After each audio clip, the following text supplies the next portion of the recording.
Hey, my reactor. So I'm continuing with Orphan Chapter 24 Pia. Mrs. Hudson chuckled. Truer words had never been spoken, Pia, she said. Then in a serious tone, in any case, I couldn't let them take her baby away from her. Could I? That would be horrible. Pia agreed. She's seen enough of mothers and children being separated to last her a lifetime. No, ma'am, she said. You couldn't, but why do you think Mother Joe sent her here?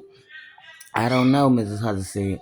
Maybe she thought there was a problem because Dr. Hudson called asking questions.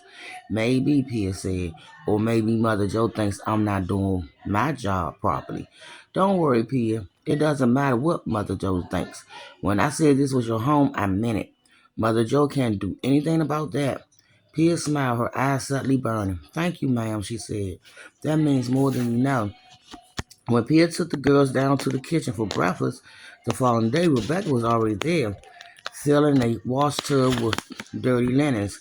Her curly blonde hair was piled on top of her head like a bunny tail, all fluffy and yellow and cotton soft. Mrs. Hudson was at the stove stirring a kettle of cream of wheat with a wooden spoon. When Rebecca saw the girls shuffling over to the table, rubbing their sleepy eyes, she wiped her hands on her apron and hurried towards them, beaming. Well, good morning, she said. Who are these beautiful little ladies? This is Margaret, Sophie, and Elizabeth, Pia said, patting the tops of their heads. Rebecca did a small crusty, then addressed each girl, calling them Princess Margaret, Princess Sophie, and Princess Elizabeth.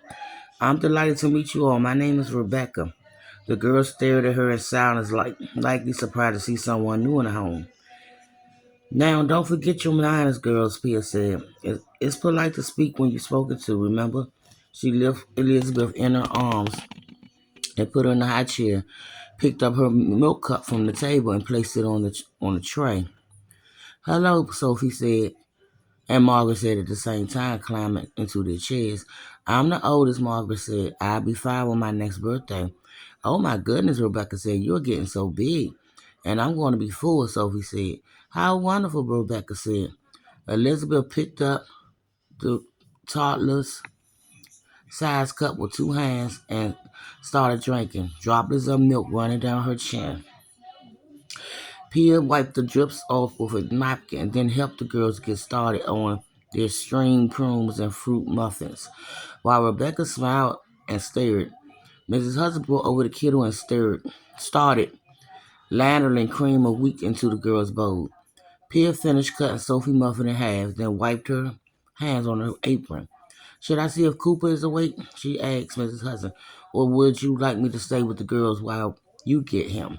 I think I heard him stirring in his nursery on my way down. Yes, please get him for me, Mrs. Hudson said. I need to show Rebecca how to use the manger. When she was certain the girls were settled and eating, Pia went upstairs to get the baby. He was lying on his back in his crib, watching the shadows of leaves flutter on the ceiling. Good morning, precious boy, she said. He smiled at her, cooling and putting his small arms in the air. She reached in and started to lift him from the mattress, then froze. A wooden rattle laid on one corner of the crib, an exact replica of the ones Vader had made for Arlie and Max. Her heart skipped a beat, and for a moment everything went out of focus. She laid Cooper back down in the crib and picked up the rattle to examine it, and more closely. It was definitely homemade with a piece of twine holding 4 brass balls on each side of the smooth handle. Dr. Hudson couldn't have carved it not with one arm. She shook it and tears filled her eyes. It sounded the same as her brother's rattle.